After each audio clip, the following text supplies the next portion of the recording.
Forget the self-improvement books. I've got something better.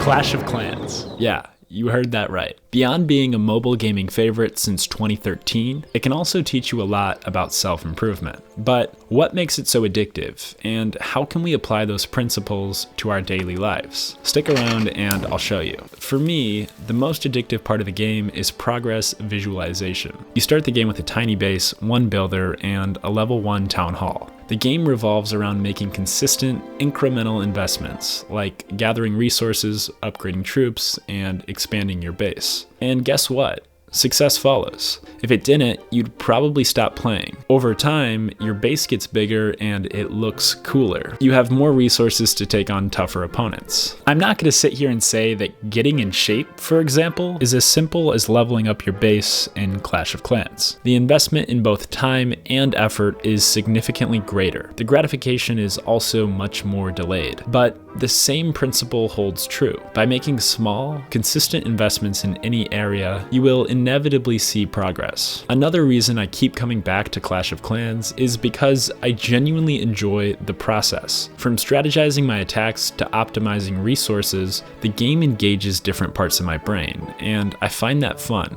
It's satisfying to improve and learn more about the game. Plus, the game consistently rewards my actions. I get gems for clearing obstacles, and it plays a fun sound.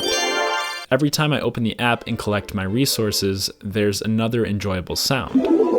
And when I succeed in an attack, earning 3 stars, the game congratulates me with each star. And whether you're aware of it or not, these triggers reinforce your behavior, making you want to come back. So how can we make self-improvement more fun like Clash of Clans? My advice would be to start by pursuing something you actually enjoy. And along the way, you'll likely fall in love with the process. For example, I've been working on improving my cardiovascular fitness, but I've always disliked running. It sucks, but I know it's one of the best ways to get in shape. So I started with something I liked, playing basketball. I've always loved basketball and it naturally involves running. Eventually, I started associating those positive endorphins from playing a game I love with cardio exercise. From there, I transitioned to cycling, which I found enjoyable, though not as much as basketball. But it was a good next step. I realized that I actually liked the feeling after biking. I enjoyed the satisfaction of a hard workout and getting my heart pumping. This made it much easier to transition to running. Now, I've been running a lot and I'm even training for an Ironman. I essentially tricked myself. I still don't love running, but I'm improving. And that progress is really rewarding. It's getting easier to hit faster times, and every time I run, I feel great. It's a feeling similar to opening Clash of Clans and collecting my resources. Over time, it's becoming more enjoyable and I keep leveling up. Another example for me is reading. For a long time, I hated it. I enjoyed reading when I was younger, but once I got to high school and throughout most of college,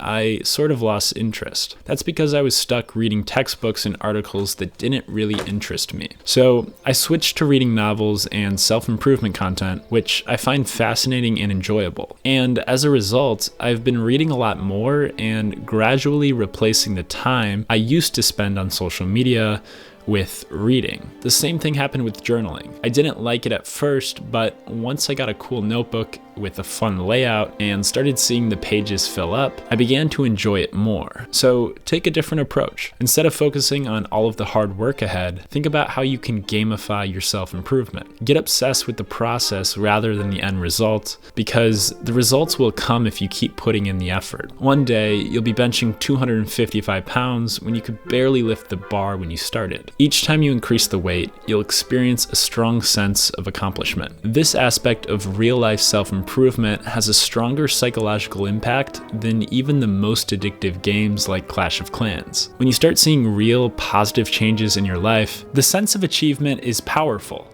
It drives you toward even more success, and it feels so rewarding because you know you earned it through hard work. Now, when I finish a run at 7:30 pace, I'm thrilled because I know I couldn't have done that a month ago. That progress is directly linked to the effort I've put in. Just like in Clash of Clans, you can't upgrade your base without putting in the work. Now, let's talk about taking the first step towards self-improvement. Think about it. In Clash of Clans, you're not afraid to upgrade to the next town hall, but rather you're excited because it means new upgrades, new troops, and more progress to achieve. It's the same in real life. If you want to be healthier, build better relationships, or excel professionally, you have to take action. And you should be excited about improving yourself. The further you are from where you want to be, the more room you have to grow. It's all about shifting your perspective on personal growth. Set some intermediate goals and invest the time. Sure, the investments in real life might be tougher, but over time, they get easier,